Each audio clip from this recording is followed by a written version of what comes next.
Welcome, ladies and gentlemen, friends, new and old, and during these quite challenging and difficult times at the moment for most, if not all of us, both in business and personally. I just thought that I would introduce people over the coming weeks to some of my very clever friends. Some of them are genuine friends who I've known for years. Some of them are people who I've interviewed for my research and come to know well just in the last few years or so. Today is someone who I both respect professionally and as a mate. I've known Mark since he was a young teenager, and he went off to university and then off to work for a train company. And I'll be honest with you, I thought he was selling tickets. And it was only many years later when I met him at my brother-in-law's wedding where he actually said that, "Oh, I work for Virgin." I went, "Oh, Virgin Trains?" Yeah. I said, "What do you do?" He says, "I'm global group brand manager for the Virgin brand." Now, this was back in the day when Virgin brand was absolutely at its peak. It was changing the world. There were companies and brands with the Virgin logo going all over the world. And we are going to have a little chin wag with the guy who he and his team were responsible for that. So we've heard a lot of people talk about the subject of branding. Mark is not only very well placed to tell us about what makes a good brand and how to grow and develop a brand, but also he's got some very, very interesting and some would say almost challenging and contrary opinions on where branding is going next in these challenging times. So, ladies and gentlemen, I have a pen and paper poised. Please feel free to pop questions into the chat box. And my friend Lee Jackson, who's kindly a mate of mine, doing the admin so that we all behave nicely. And if you don't behave nicely, I will come to you, I will find you, and I will hurt you. So all behave, all right? John, stop shaking your head. So, with no further ado, let me introduce my longtime friend, Mark Sears. Mark is former head of group brand strategy for the Virgin Group of companies. He now works as a speaker, coach, and facilitator of change journeys to help pioneering brands and inspirational leaders to become more human by awakening their wild potential. Welcome, Mark Sears, everyone. Hello, everyone. Thanks, Dave. I'll take that. I'll be one of your clever friends today. So I'm super grateful to everyone for sharing their lunchtime today. I do know how much change, complexity, difficulty there is for everybody. So I'm really, really grateful. I guess, as Dave alluded to, I'm not your typical brand guy. I guess that's why I fitted in at Virgin for all those years, and so the work I've done after my time at Virgin have kind of, really been, to have an alternative view of brand. I'm not the kind of brand person that gets excited by logos. I really don't get excited by font types and that sort of thing. What I bring, what I believe in is that the power of brands to change behavior. I see brands as the potential to be activists to create change in the world. And that's what excited me about being at Virgin for all of those years.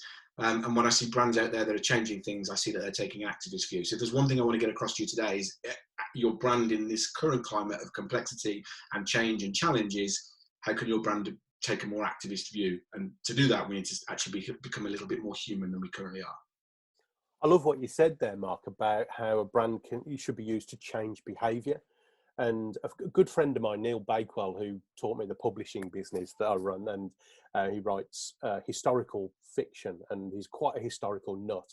And he discovered that Henry VIII, back in the day, was almost one of the pioneers of personal branding, because at the time there was no newspapers, no television, nothing that, we'd heard of Henry VIII if we were up in Northumberland wilds, but we didn't know what he looked like or sounded like. And Henry VIII allegedly had hundreds and hundreds of portraits made of himself and distributed them all around the country so that people would know who their leader looked like. And Neil jokingly said that was possibly one of the first personal brands. So what he did changed behaviour. So Mark, tell us a little bit about you as a person, you as a professional, and how on earth did you get into the world of branding? I call myself an accidental brand strategist because it wasn't where I intended to be. And I spent nearly 12, 13 years in the Virgin Group of companies. To reach head of group brand strategy was an extraordinary journey over a relatively short period of time, but it wasn't a choice. I didn't grow up thinking that this is what I was going to do with my life. What And did it you want to started do? when I just graduated as an environmental scientist, of all things.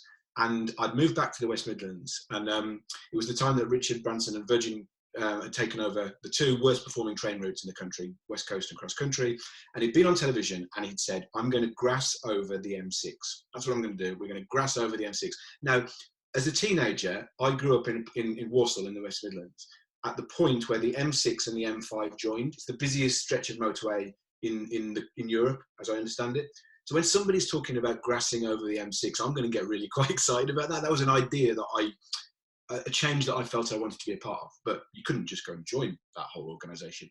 And then I saw an ad, and they were looking for people to come in and answer complaint letters, because they'd had lots of complaint letters because they'd said that they were going to grass over the M6, and then everybody realised that the product was exactly the same as it was for the previous 30 years, and it takes time to effect change. So they asked people to come in and literally answer complaint letters for 2 weeks.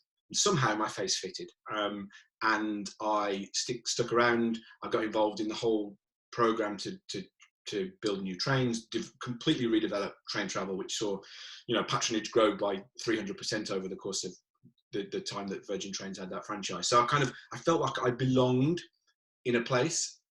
I got excited by an idea, grassing over the M6. Of course, the M6 still has cars on it, and I kind of knew that it was never truly going to be grassed over, but it was like, it's an idea.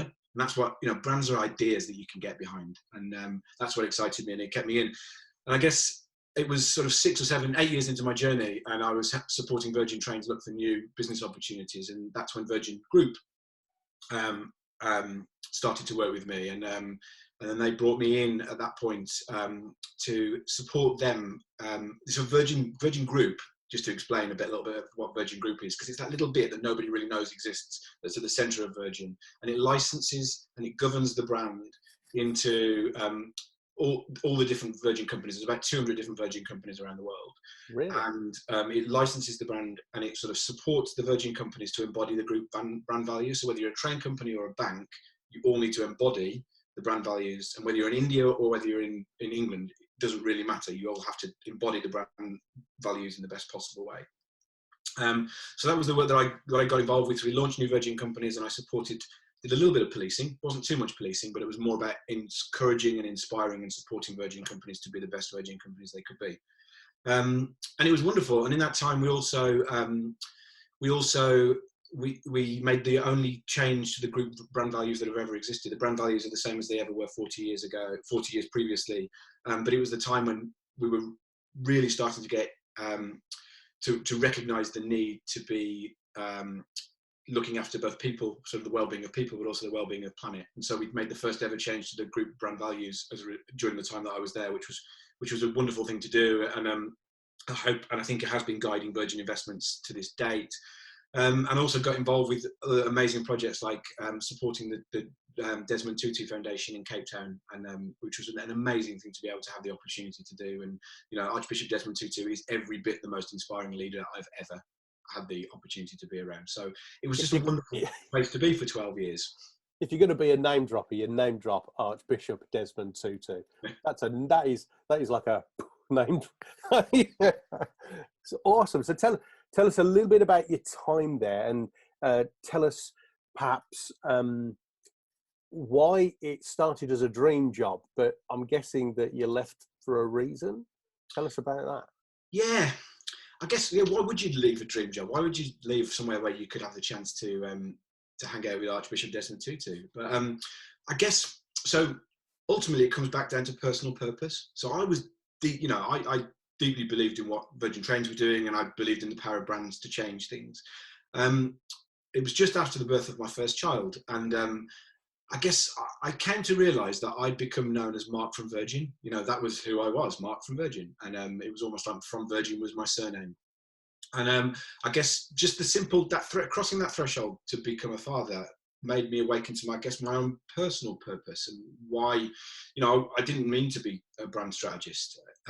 It kind of took me back to my own childhood. I think lots of people who become parents kind of have that, it sort of makes them become aware of their own transition, their own journey, and their own points in their life. And so it took me back to the point when I was 9 years old, the point that I decided I wanted to be an environmental scientist before I became a brand strategist. And Walsall in the mid 1980s wasn't a particularly nice place to be. It was sort of post-industrial landscape, and I used to sort of sneak off to the canal bank, and on that canal bank on one particular day when I was 9 years old, I saw kingfisher, and I don't know whether you've all seen kingfishers, but against this sort of post-industrial gloom, monochrome color, there's this sort of flash of neon and pink, and it kind of just that simple act kind of just opened my mind and blew my mind, actually, and it made me want to be an environmental scientist. And there was a point in me at the end of my time at Virgin, I was like, there's more to my purpose than is only tied up in the Virgin brand. And so I didn't know what that meant to me at that point, but I knew I needed to step off that cliff and step away from what was in many ways the dream. So that's what happened. And ever since then, I've been sort of trying to understand how to bring those two parts of me together. That bit that saw that witnessed that kingfisher and just saw that the incredibleness, that wonder of the natural world, and but also this desire to change things. So that's been my journey over the last few years. Well, let's get deeper into the branding stuff now, Mark, because for the last 3 years I've known you, you've banged on about rewilding, becoming more human, and the wild side of things. So what is rewilding, and what on earth has that got to do with branding anyway? Yeah. So rewild. So if I just talk about a little bit about what I did. So because the rewilding journey is exactly what the journey I've been on for the last few years, and so in that point, as I threw myself off the cliff from the Virgin group of companies, I was looking for the next bit of change to get involved with, that connected me back to those two things. And it was just at that time that some friends of mine, or they've become very good friends now, that had started, they were making a film with a filmmaker about rewilding childhood. So actually about how children have become deeply disconnected from nature and the impact it was having upon their well-being. And they brought together, so I worked with them, and we brought together like all the big nature conservation organisations from Britain, and lots of the play organisations, and some of the sort of education organisations and things like that. So it's rewilding, John. So we started to collaborate around how do we actually change people's perceptions of what it is to be wild. And we made a film. It's called Project Wild Thing, and it's been seen by 1.5 million people around the world. And whoa. What's that? You created a movie that's been seen by 1.5 million people. So I was involved in that. So I didn't make the film, but I was involved in building the movement to support that. 1.5 million people saw that film. It's called Project Wild Thing. If you go to thewildnetwork.com, you can still stream it on there, I think. So wow. And we did, we made an app, and we generated over an hour's, these were just ideas for families to go outside and have fun outdoors. And it created over a million hours of wild time off the back of that. So it was kind of, but for me, the really interesting thing about it is how do we change the language and how do we support people? Because it's not really about children, it was about adults, and it was about the systems that we put in place. So for me, rewilding is actually, so it's not necessarily about reconnecting to nature, about the bit of us that's to the wild that's on the outside of us. Rewilding, and the bit that gets really exciting, is actually awakening to what is wild within us, so that actually we are itself wild creatures. So how do we step into our own wildness? And wildness as a word derives from the word will. So how do we become willful participants in our own life and in the change that we want to create in the world? So that's say that again. Say that last sentence again. How do we become willful participants in the life that we're leading and the change that we want to see in the world? That's what rewilding is, just as much as it is about bringing species back and connecting to nature. It's about our own wildness, right? And awakening our own wild potential, because the potential for us to change things in our own lives, but also through our brands, through our businesses, is extraordinary. And I think too many people are just living only a small percentage of their potential. So actually, that's what rewilding is: stepping into awakening our potential as human beings. And that links back to the first two things you said about a brand should be something that changes behaviour, and it's something that you can get behind. Love it. Okay. Can I, just before I ask you the next question, can I just ask a supplementary question, which is for the people like myself who just find all this stuff quite baffling and amusing, as to why it works. What is a brand? Yeah, what is a brand? It's one of those massively, it's one of those words that means everything and it means nothing, and it's sort of like it's overused, it's misunderstood, kind of like it's almost seen as this holy grail. If only we can crack our brand. But I think the way I understand brand is on two levels. Is one, it's a way of making yourself or your offering distinct from something else. So how do I create a distinction from something else? And the other thing is about how do I connect people to my idea or to the thing that I'm creating. So it's about connection and it's about distinction. And people often start to talk about some of the big consumer brands at this point about, Coca-Cola was the first one in somewhere like 1890 and all of that other stuff. But or whether you go back even further to, Josiah Wedgwood in Stoke, putting his stamp on the bottom of the plates to make his beautifully created pots different to the others that weren't so beautiful, or you could take it all the way back to the branding of cattle, or even back further to the way that to cave paintings when we lived indigenously, and different tribes would use different colours and different ways of writing that would make them the paintings that they were creating distinct to others. So it's kind of like it's this way of making ourselves distinct and a way about connecting, and that has to be much more than just looks. Which is why whenever I talk about brand, it's like only a tiny fraction of your brand is the logo. It's almost like it's the last thing that you need to think about. It's about how do you connect on a much deeper in the roots of what you do is what's really interesting. So it's every single interaction that you do that makes you distinct and that makes you connect to other people on a human to human level. So the other thing I want to say about brand is that it's not something that can ever be written down or that can ever be static and stable, because it's a product of your every interaction that you make in order to connect or in order to make yourself distinct. I remember in the Virgin Brand Toolkit, the first line was, now that we've written this down, this is out of date. And it absolutely was, because actually brand is a living and breathing thing. It's a product of our every interaction in the world. So it is a living, breathing thing. So if you think you've cracked your brand, you've got it sorted, you're wrong, because actually you're still interacting, you're still connecting, and you're still making yourself distinct at every moment. So if I'm getting this, please reaffirm if I've got it wrong, but it's an overarching message that encompasses who you are, what you do, how you do it, and how you engage with other people. It's not just the logo.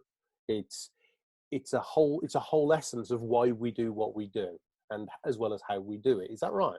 It is. It's exactly that. The essence of who you are, why you exist. It ultimately comes down to purpose, which is why there's been this explosion of brand and purpose. There's two things completely align. And actually, to me, your brand is your purpose. It is why you exist. It is why you show up in the world. And so, therefore, your brand is everything that says that, from a vision, from your voice, from the way you look, from the way that your brand looks, just to the way you carry yourself, the connections that you have in the world, the kind of the relationships that you have as you build your brand, they all speak about you. Everything speaks about your brand. So apart from Virgin, what would you consider to be one of the most successful brands, something that we can sort of hang a hat on and look at a little bit?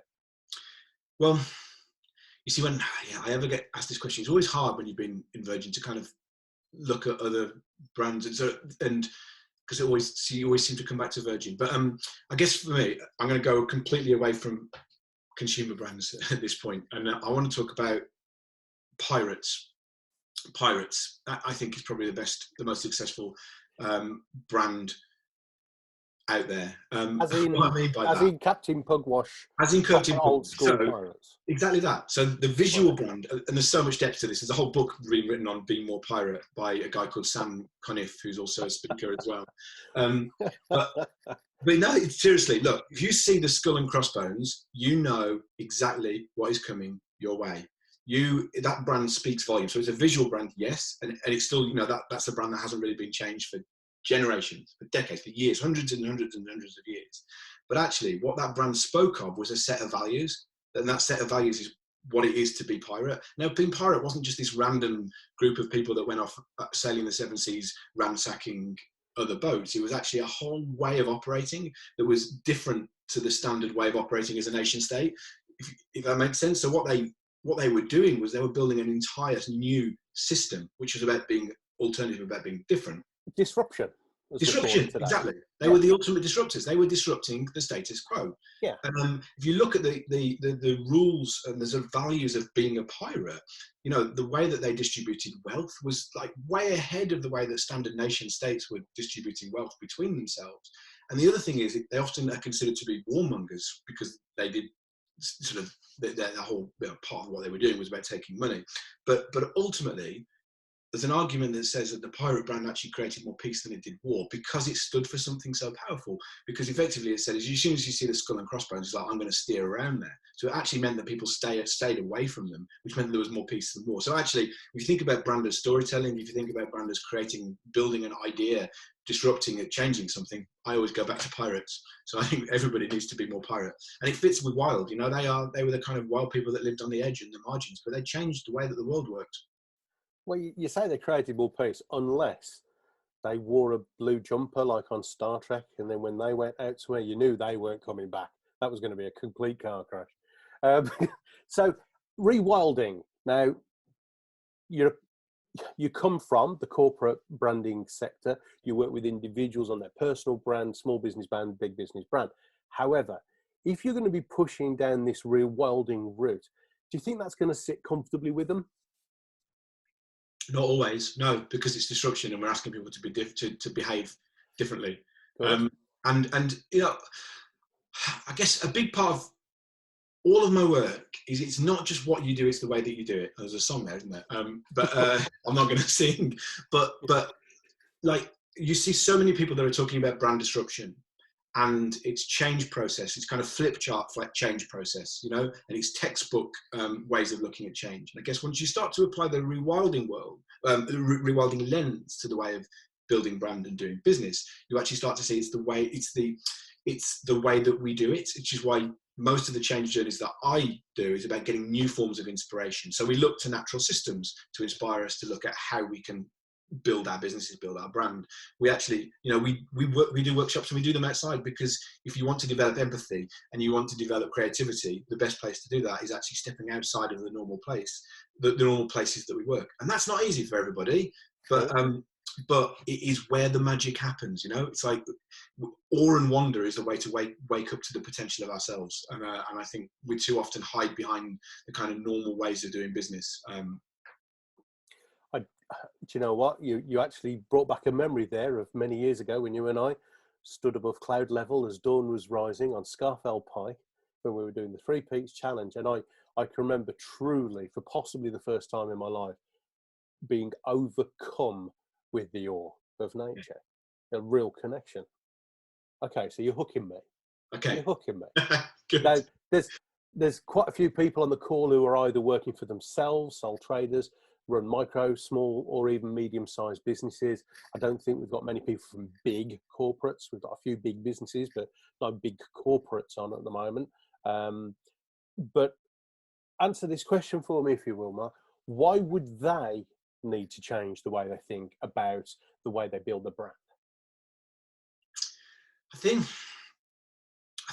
I mean we're living in a world of massive change. You know, even before coronavirus, COVID-19 came about, we're living in a time of change and complexity for building brands. So I'd say if you don't change the way that you do it, the world is changing around you. So, you know, if you're going to differentiate, you're going to connect, then you need to change the way that you do that. Old rules no longer apply. In fact, just, you know, right at this very moment, you know, nobody's writing a rule book for how to connect, how to differentiate yourselves in the modern world, you know, particularly not now and over the last few weeks and months. So the world is changing, you have to change. I think I'd definitely point to the whole issue of trust, and customers, you know, they want to trust in brands. You know, they think it's an important part of their purchase decision making, but we also know that brand trust is shrinking significantly.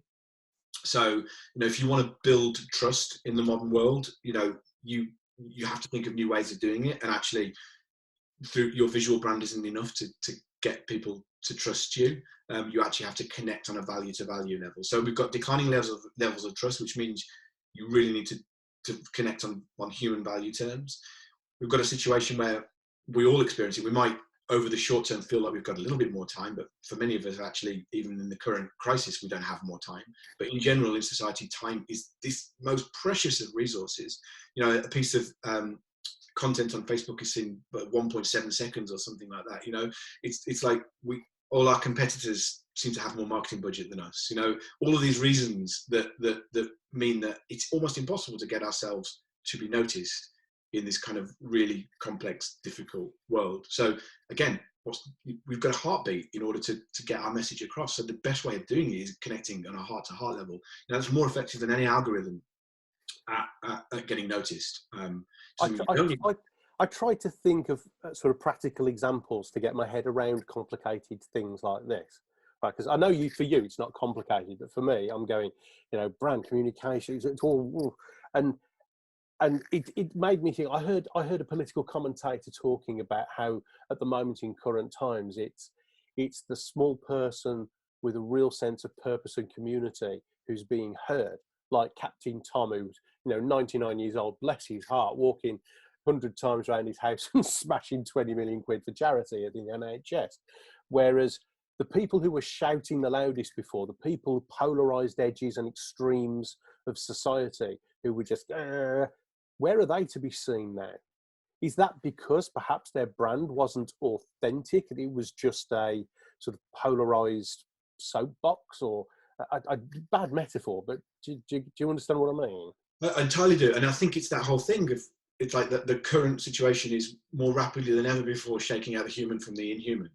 Totally that. And I think if you take the trust point again, you know, the traditional way of building a brand is to look at where people are dissatisfied, where people are unhappy, and then you tell them that they're unhappy, and you tell them your product or your service will service that unhappiness. And actually what I'm saying is necessary in these times, not just in the times of COVID-19, but in these times of change, is that we need to go beyond that and actually say, no, I stand for the things that I too stand for the thing that you believe in. So, you know, if it's like, so you go alongside somebody, you're not trying to say, I'm going to solve the problem for you. It's like, I also recognize that there is a problem here, and I also want to change it. And in changing it, it will make your life better. Does that make sense? It's kind of like, I am in service to the problem. I'm not trying to solve your problem. I'm trying to solve your problem by changing the problem. I actually posted something about this personally this morning on social media about how in this time there are so many people shutting down with fear of the unknown, lack of control, being controlled, uncertainty about work, life, finances, health, well-being, that people are just shutting down and procrastinating instead of actually standing up and being courageous enough to keep moving forward or change what they're doing and how they're living or working.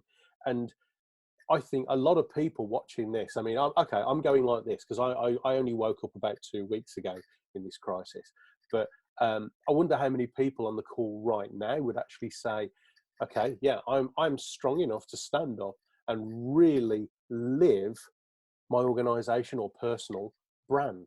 You know, are you in a place watching this where you're courageous enough to actually start living who you are, instead of being sort of protectionist and trying to shut down and protect, when actually we are culturally, that's the wrong word.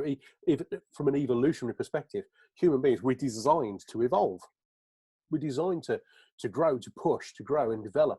So I think I'm beginning to get this, Mark. I think I'm beginning to get this. Thank you.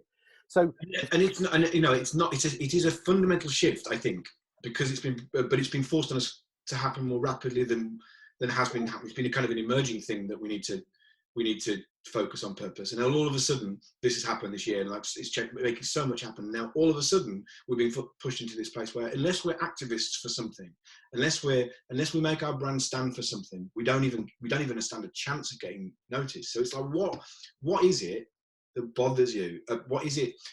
What is the fuel to your fire, right? So what is the thing that wakes you up in the early hours of the morning and you feeling wound up about? And it could be something as trite as that. It could be something as like, I get wound up by the level of rubbish service that I receive online, you know, or it could be, so you might be that, like, God, we need to deliver better service. Or it might be, I hate the fact that we don't have any time, so I want to be in I want to be in an activist about time, and you know, so it's like finding the thing that is actually going to be the thing that we want to become of service to, and then you find a way of using that as the way that you communicate yourself, the way that you differentiate yourself, and the way that you connect. Wow.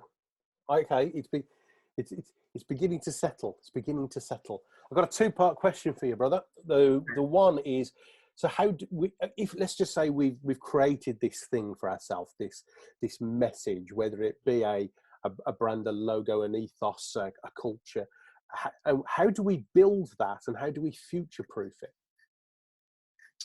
So the building of it, right? It's so for every hour that you spend looking at your visual brand, you need to spend 10 hours looking at the roots of your brand. So this is all the stuff I'm talking about in terms of purpose and service. So what are you in service to? What is your purpose as a brand? What are you going to be an activist for?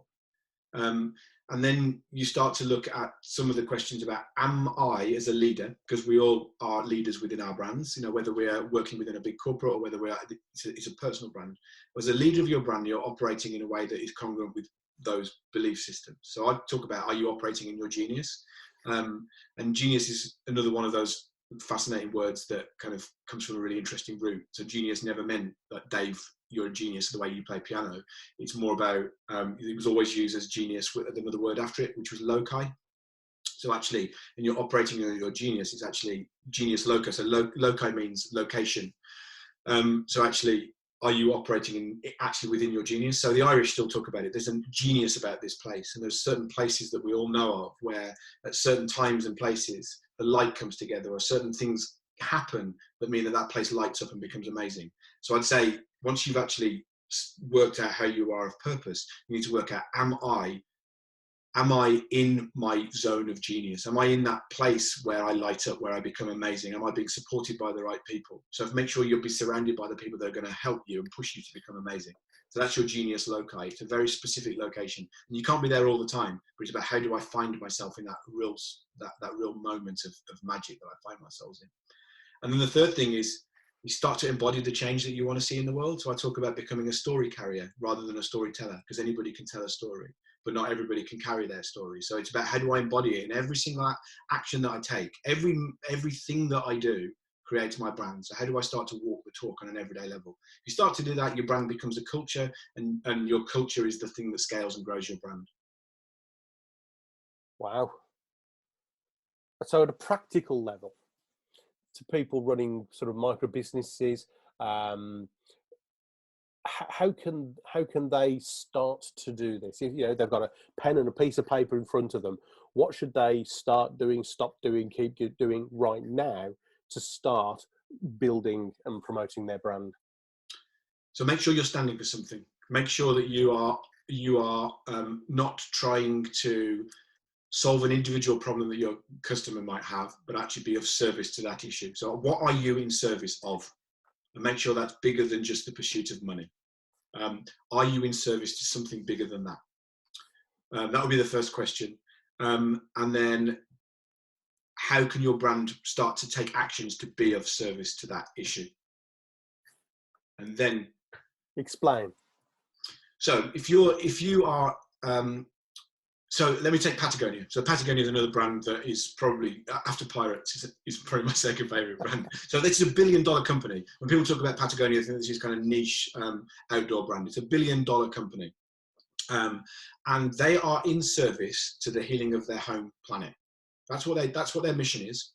They do it by raising money, by selling very high quality gear to help you be outside in wild places.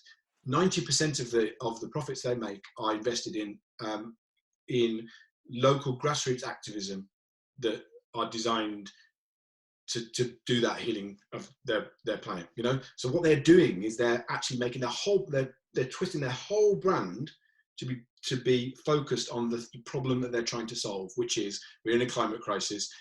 We've used up over half of the world's resources in the last 50 years. You know, we've got to change the way that we do business on this planet. Where you fund it is by selling gear that in itself is not degrading of the planet, because they make sure that that's baked into what they do. but actually the whole purpose is about solving a problem, not selling you stuff. Can I ask a selfish question? Yes. So in my game, I'm a professional speaker. How can I make sure, I was going to say, how do I make sure I stand for something, and then I stand for massive goals, massive goal setting and things like that. But how can I make sure that I do this consistently? We've had a question from Val King, and she says, how do you ensure you come over with authenticity? And it's quite, I think, Dad just took the words out of my mouth. It's easy to say just be authentic, but how can we ensure that we live that message, embody it? Yeah, well, I mean, this goes back to this idea of being a story carrier. So I'd say for you, you're not, yes, you stand for massive goals, but I think you stand as well, or the thing that you're in service to is that when people are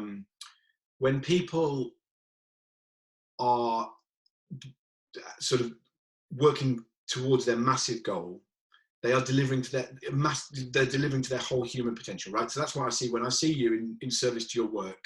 You are helping achieve human potential, right? Because you're helping people see beyond the mundanity of small goals into something that's extraordinary and big and that can change stuff. So that, I think, is what you're in service to. And the only way that you can then embody it, to be authentic to it, is if you start to live that work yourself. So actually, are you yourself setting realistic and achievable goals? Or are you setting yourself massive goals? Are you living that in every day? Are you taking what you talk about and are you doing it?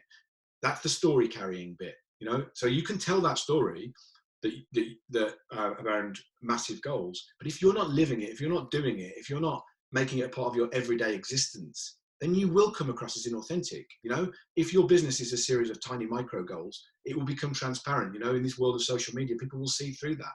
So that's why I talk about story carrying, not storytelling, because to carry a story is you're living it. It's with you. It's part of you. And that's why I see when you see you talking about massive goals, it is part of you. It's part of what you bring every time you show up in the room. And I bet if we were to go to gallery view now and everybody to raise their hand and vote, we all know people and organisations who really, really talk the talk. But actually, we know instinctively that there's something not quite right. There's not the substance there. So this is really landing with me, Mark. Really landing with me. So for me, this is your roots, right? This goes back to the fact that this is your roots. If you spend your time on your roots, you're being authentic. You're knowing your purpose. You're knowing what you're in service to, and you're living it.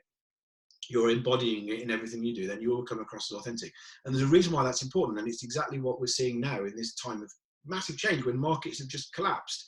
It's like, if you think of a tree with strong roots, it doesn't fall over, and it's exactly why we need to be making sure that we stay in our roots, that we build our roots. And if you think about those brands that are inauthentic, they're the ones that have got this, that aren't clear about their purpose. They aren't clear about this other stuff. They're not investing in their roots, and then when shock comes, they're not prepared for that. I know there are lots of other complicated factors that I need to be, very sensitive to about why things are failing at the moment. It might be nothing to do with service and purpose and all of those kind of things, but actually it does form a point of insulation from big shock, is if you're focused on purpose and being of service, and you're embodying it in every action that you take. Mark, this is gold dust. I mean, Lee, if you could start highlighting a few of the questions so that in a minute we can unmute yourself and start asking some questions from the chat box, because I can see we've got some great ones coming in. But Mark, I'll ask you this one, because I know with the purpose stuff that I coach people and teams through, and your own branding stuff, it is very challenging to implement. It takes courage. So at a time like now, where a lot of people are actually feeling quite insecure and fearful, how can, and I also accept and get that when you're working with purpose, living with purpose, when you are living your brand, delivering your brand, it actually gets easier and easier and easier to be that authentic.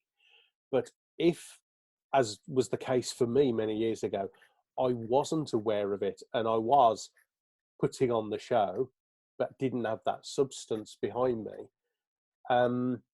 it actually takes massive courage to start the process of implementing the walking the talk? I know this isn't a guided question for you. I'm asking you to think off the top of your head here, but how can people watching this who go, right, I know what I've got to do, but I'm scared to do it? What advice? Yeah, I think, I guess, firstly, it is difficult, and it is difficult now. All of this stuff is difficult. And I guess what we're asking people to do with their brands is to think deeper than the superficial level. That is always not an easy process to do. So I think with this kind of brand change, things take time. You know, it's about an investment in time, but it's why I also believe it's an investment in experience rather than, this is not something that can be learned from a toolkit. It's not something that you can pick up a guidebook to and go and do. It's actually, it has to be a felt experience. So it's why I believe in experience-led journeys rather than than something that you can just read. It's not something simple, which is why brand is hard to get hold of. Really, it's hard to explain. But I guess I don't know. I always seem to want to come back to human potential these days, but it feels even more important than ever now when we're going through this massive crisis, this massive time of transition, and you know, it's like we all, when we were kids, like me, the 9-year-old boy on the canal bank, right? And I saw that kingfisher, it changed my life. It's like you kind of dream about magic when you're a kid, and I think we forget that we have the power to change things. And so I think use this time to actually go, because we've been given an invitation to pause. It's painful, and a lot of us are experiencing grief and sadness at the same time. But actually, it is an opportunity to kind of go, I dreamt about magic as a boy or a girl. You know, what can I do to change things? So I think it is difficult, but I think at this particular time, it is a time to rethink and refocus. We don't have to carry on doing what we've always done, right? We can actually use this time to think differently and behave differently. Ask ourselves these really big, beautiful questions. Now, if we can't do it now, we're all of a sudden going to go back to busy. So I think now is the only time we're ever going to give ourselves to ask them. Very true. And I can't remember who said the quote, but there's a magical quote that links to what you just said, which is the greatest moments of evolutionary change in human nature has happened when, to begin with, one person dares to think and behave differently. Yeah. You know, we're unique.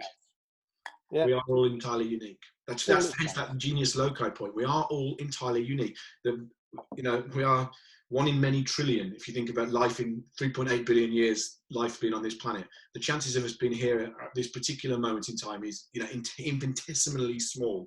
And we forget that each of us, this genius loci, is different in everyone. The moment and the time that make us each light up as individuals is all entirely differently. So why try and be anybody else? Just try and be your best self. Wonderful. Well, before I ask you if you've got any last words, Mark, Lee, if you could unmute yourself and perhaps field a couple of questions to Mark from the chat box. Sure. Yeah, we've got some practical and some deeper ones, Mark. Marion's asking, as a company, should you limit your social media channels? Which are the most recommended channels to tell your story? Because I guess you can send mixed messages on different channels, can't you? So, yeah, you can. I think for me, it's about knowing where, this idea of you're building a tribe around the change that you want to see in the world. Where are they hanging out, and investing your time in there. I think there are so many of them. I think you can easily get distracted that you have to have a different message for every single one. So I think work out where the people that share the change that you want to see in the world are hanging out, and go and hang out with them. Okay, great. Laura goes for the branding question. Is it possible for others to see your personal brand before you do? Definitely. I think, our personal brands are being mirrored back to us by everybody around us all of the time. And I think it's really important that we sort of see ourselves mirrored back. We start to see that thing. We are living our personal brands, whether we know we are or not. So actually, people say, that's your personal brand. It's because we are it. We are every day. We're interacting with everybody, and they're seeing us. So yeah, we are all personal brands, whether we like it or not. I can also add a personal testimony to that, in that I had been resisting everything I do now for about 10 years. And when I got Mark to work on my brand, he just pointed it out to me in black and white, the overwhelming evidence that everybody saw me for what I do and who I am. But I was resisting using that as my brand for some reason. And the answer is 100%. Everybody sees us when we're being authentic for who we are. And actually, the opposite is true as well, because we can spot charlatans a mile off, can't we? We can observe the shiny suited, pointy fingered people who have got no substance a mile off. Yeah, it's funny. As a speaker, me and Dave often talk about this. We've in the industry, we've seen lots of very, very unproductive productivity speakers and very unorganized speakers who should turn up on time and they don't. You know what I mean? That kind of thing. So it's good fun, isn't it? Great questions. How do you enable the people in your team to genuinely connect with your brand and bring their own authenticity to it? Dana is asking that. Yeah, no, how do you get? I think partly it's about when you're working on that hiring and that recruitment process, that you're making it very clear what you're in service to, what your brand is in service to, and ensuring that you're hiring people that share some of that. Of course, they don't have to be entirely and completely aligned. I wasn't entirely and completely aligned with where Virgin were, or where Virgin are. But I think you can actually do the work that said, here is, if you like, when I talk about the genius loci of the brand, and here is each of the individual people around it, and where is that overlap? Because there are sweet spots where everybody is at their absolute best and where the brand is at their absolute best. So there are ways that you can map your individual skill, your individual purpose, your individual alignment with, if you like, the mother brand that they're working with. Great. There's a question about Virgin. Are you willing to answer this one, Mark? Yeah, go on. Has it lost its way, and is it only middle-aged people that have respect for it? Speaking as a middle-aged person myself now. There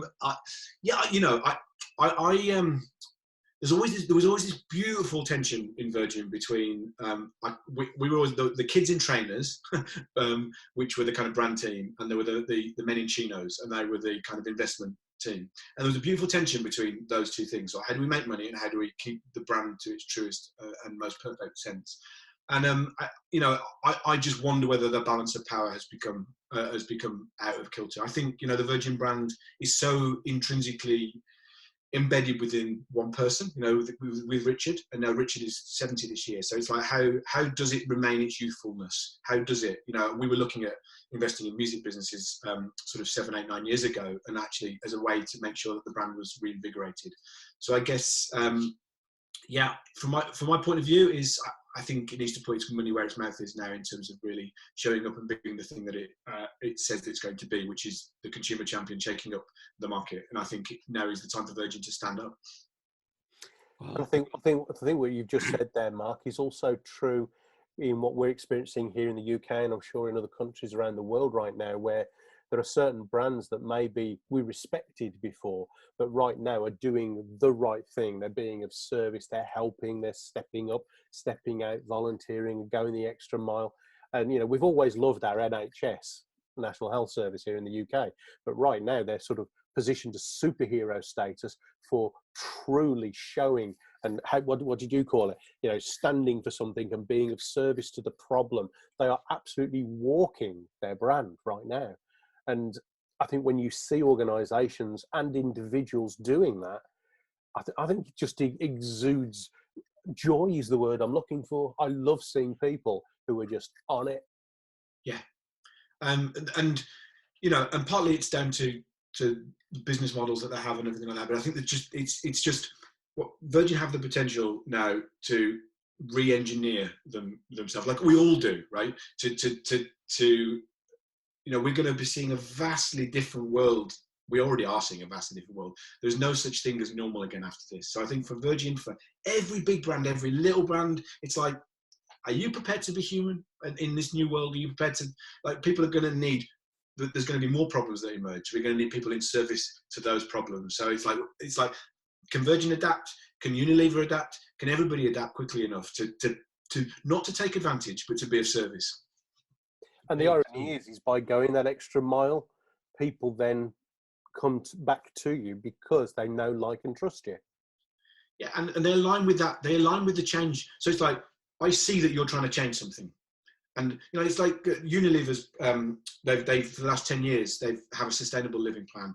And they're on the transition that every Unilever company has to be moving towards a sustainable future. But the ones that are furthest down that line are massively delivering against their product. So Dove is their big cosmetic brand, the brand that God, what do you describe Dove? Cosmetic brand, it's not cosmetics, but what they stand for is female empowerment around female body image. So most of their marketing is about solving that problem. It's not about, so you want to come alongside them and use their products because you're interested in that problem, not because you're interested in keeping yourself clean. Do you know what I mean? So you stick with them because they're interested you're interested in that issue, which is way bigger than a bottle of shower gel. True. Okay, so we've got Carolyn here is asking the deeper question as well. Is have you got a little tip? How would you get people to tell us what your personal brand is? Because most people won't, if they're not in business, they won't know what you're talking about. So how do you get people to say, oh, you're that? Or yeah, I think getting them to asking bigger questions of them. So rather than asking what their personal brand is, asking them what they're in service to. Or even the question that I like to ask people is, what's the fuel to your fire? What is the thing that gets you wound up? What is the thing that gets you angry? What is the thing that frustrates you? What is the thing that makes you cry? I mean, if you really want to go down that road. But I think you start to really open people up when you start to ask bigger questions. Ask all those questions, and then you say, well, what am I in service to? And then you might get to what their personal brand is. I am this at the end of it. But that's kind of like it's the end question, not the beginning question. So you bigger, I call it more beautiful questions. So ask more beautiful questions further up. Love it. 2 more quick ones, Lee, and then we'll wrap it up. yeah, there's quite a long one from William. William, do you want to just tell your question real quick? Go ahead. Hang on, just go ahead. Both unmuted ourselves at the same time, I think. Mark, thank you for that. It's really, really, really interesting. I work sometimes with clients who use people they don't employ, associate trainers being an example in training companies, and because they want them to portray the brand values all the time, but they might be working with different companies at different times. So I wondered what your kind of key piece of advice that isn't putting a parrot on your shoulder and going to sea. That will help you to get those people you don't employ, don't control directly, to really live the brand values that you've got. Yeah, thanks, William. Yeah, definitely. Going to sea would be a lovely thing, but impossible for everybody. I think the thing is, what we often see is that businesses in that situation will give people a one-page. Here's a PDF. Here's how to be the brand. It doesn't work like that. This is the thing, the brand is a lived experience. So I think actually, if you're going to be serious about the associates you build, the freelancers you employ, you actually need to invest in them to get them to understand what it is to be a brand, which is why, again, it's about experience-led things. So you don't have to take them to see, but you do probably need to do some actual training to say, this is how we walk our talk. This is how we embody the change that we want to see. This is what we're in service to. And if you're going to come alongside us and work with us as an associate, you're going to need to somehow align with that. So it's not a toolkit, it's not a PDF, it's actually probably something that is a lived experience. So you're actually spending time with them. And that's not always possible. It's definitely not possible in these current times, but actually don't think that written advice can give people the essence of a brand. And it reinforces what you just said earlier, Mark, about asking deeper and more significant questions at the recruitment level. And getting them to do things. I remember when I had my catering and event business and I used to hire chefs, and I know it's a bit of a cliche in the chefing world, but we could ask them all the questions, look at their qualifications and where they'd worked and who they'd worked for. But actually the real test was, can you go downstairs and cook me an omelette, please? Can you walk this talk? Yeah.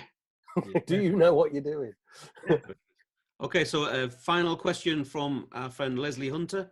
Leslie, do you want to give your question again about the personal brand thing? Oh, there she go.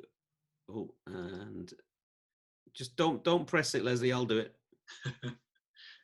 No, it's locked. Okay, sorry, Leslie. That's not. Oh, it's there. Oh, one more time.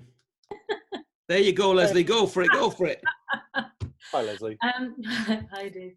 Nice to see you again. Right. So if I'm getting this, what we're saying is the brand is personal, but you may deliver a series of products or services that sit under this and could actually be aligned with entirely separate audiences, but there'll be the common core or common core that is your brand. Is that the key message I'm taking away?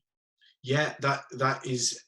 I mean, it's exactly. I mean, that's how the Virgin brand works. You know, that there's no other brand in the world that I can think of that can have an airline and a bank and a gym, and also have one of those in Australia and in India and in America. You know, it's sort of it only does it because it has a core essence, a belief system that it is in service to being the consumer champion. That's what the Virgin brand is. So we all need to work out what we're in service to. It doesn't matter what we apply, but the business units that we apply it to, the businesses that we work in, it could be anything as long as we're standing for solving that same problem.